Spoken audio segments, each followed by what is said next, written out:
What's going on, Fit Fam? I just completed a 30-minute run in zone 2, and now I'm going to practice some mobility for 10 minutes. So I'm going to set a 10-minute timer, and I'm going to share my current mobility routine after running with you.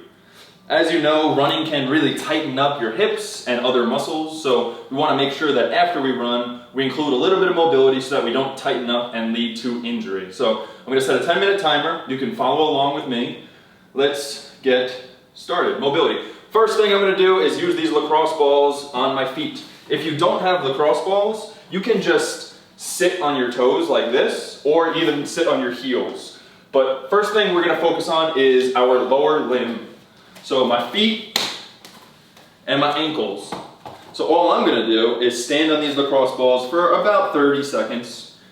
And the goal is to be able to put my full body weight onto these without having too much discomfort. And I'm just going to do a little dance, a little bachata, salsa, ba-ba-ba-da. Right? Do a little dance. And the bottom of your feet respond really well to self-myofascial release, but they don't respond as well to stretching. So if given the choice, I would much prefer foam rolling like this with some lacrosse balls than stretching. But if you don't have lacrosse balls, you can always just do a little bit of stretching. So I'm kind of just working through my feet. I'll place my heels down, and I'll kind of just roll my feet onto the outer parts of my feet. Just like that. I'll get the inner parts, I'll get the outer parts. I'll even, if you can do this, squat down to the bottom and squat back up. I can't fully squat, but I'll do some kind of squatting pattern as well and just play around with massaging the bottoms of my feet. So that's probably pretty good for me. Next thing we're going to do is get into the hips. Using a foam roller, I'm going to put this right onto my quads and my hip flexors. So I did some heavy squats about 2 days ago, so my hips are pretty damn tight already. But I'm going to keep the viewer in mind, because honestly, if I wasn't making this video, I might stay on this foam roller for like 10 minutes by itself. But I'm only going to do about 30 seconds of foam rolling just to kind of loosen up my hips and my quads. Self-myofascial release, foam rolling. It helps with kind of calming down your body, relaxing your nerves, your neuromuscular system, and then also promoting blood flow, so it just helps recovery. After a very brief foam roll, I'm going to get into a hip stretch. So thinking about my butt, I want to tuck my butt under, so not stick my butt out, I want to tuck my butt under, and then lean my hips forward. From here, I'm going to push my front knee out just a little bit, and then reach up towards the sky. When we're stretching, we want to think about lengthening. So even this back leg, I'm trying to extend this back leg back. I'm trying to extend my ribs, my arms, my neck, my head. I'm trying to lengthen everything. There's a tendency that people have to kind of crunch up. Try not to do that. Try to lengthen. And so this front knee can really go out. If you can see that, I'm pushing this front leg out a good amount. And I'll kind of swing between reaching up and back, and then coming down and pushing that front knee out. Reaching up and back, down and out. And so when reaching up and back, I'm getting this back hip flexor. And then when I come forward and I push this knee out, I'm getting this front hip, this front glute. Also, you might feel a lot of inner thigh. That's cool. We're going to switch sides.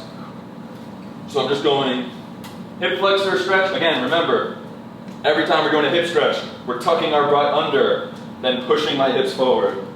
I'm doing a hip stretch, reaching, lengthening, thinking about trying to kick the back wall with my foot, trying to get as long as I can, and then placing down my hand and pushing out that front knee.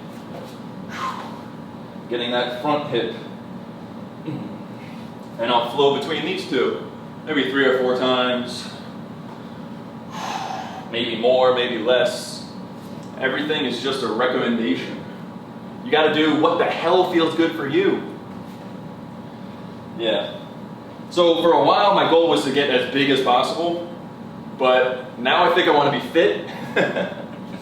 And it's tough because you need to have one primary goal, and that's been, I would say, something I've not always been the best at. I kind of want so many things at once.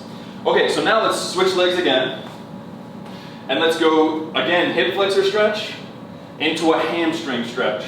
So I want you to pay attention that you're not starting with a rounded back, right? Proximal stability equals distal mobility. So what we want to do is we want to make sure our core is engaged and strong. My spine is stiff and strong, because that will, the proximal stability of my core will allow me to have more mobility at my leg. So that's what I'm focusing on here.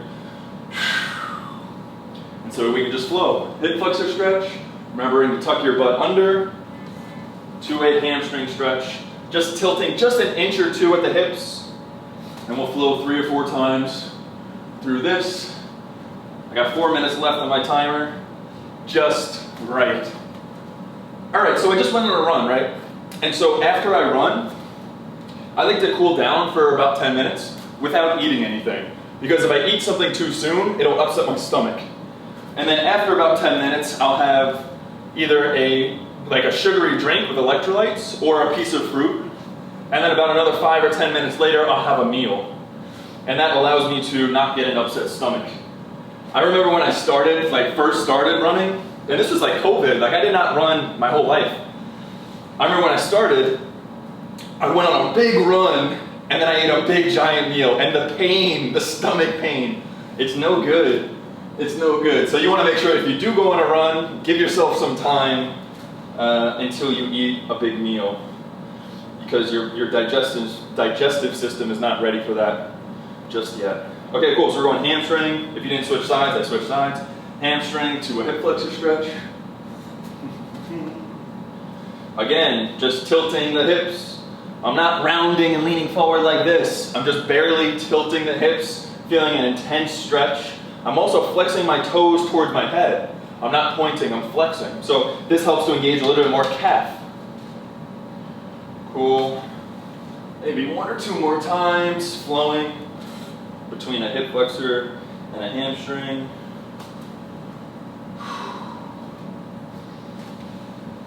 Cool. Now let's get a little bit more inner thighs and calves. So we're going to come to a Cossack squat. So you're just going to be on a tripod foot like this. So I'm up on my foot. My heel is not down. My heel is very much up. Okay? And then in this position, I'm just trying to chill. And what you should be feeling is something around your ankle and maybe something in your inner thighs. If you feel like a pinching in the front of your foot, that's not good. That means it's your talus bone. That means bones are hitting each other, and so we would have to lengthen. Write down below a message, and maybe I can give you a resource. But if you're feeling pain in the front of your foot, don't do this. All right, Cossack squat. So we're gonna go here, and then we're just gonna pivot to the other side. And same thing. I'm trying to force my knee out, and I'm staying strong in this position. Now what I like to do is I like to pivot so that my heel touches the ground and then my heel comes up slightly. And so I'll kind of just pivot between tapping that heel down and picking it up. If you're not there, don't worry, just stay in this position. Cossack squat is pretty intense by itself, but it's really great for opening up those hips and the ankles. Okay, now we're gonna add a twist to this. So from the Cossack squat, I'm going to twist all the way around. I'll even let my back knee come down, and I'll twist all the way around, pushing out my knee and rotating up towards the sky, towards the ceiling.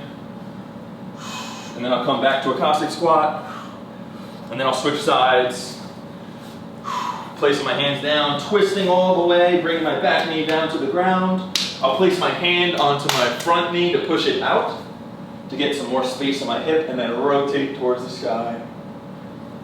Do that about 2 more times, because I only have 45 seconds left. We're gonna flow.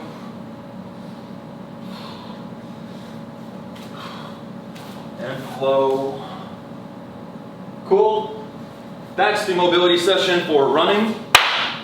If you like this video, like the damn video. Let me know down below if you have any questions about mobility or running or mobility for running. And subscribe, like, let me know what you'd like to see next. Until next time, fucking rock and roll, get your run on, get some mobility work. I love you guys. Peace.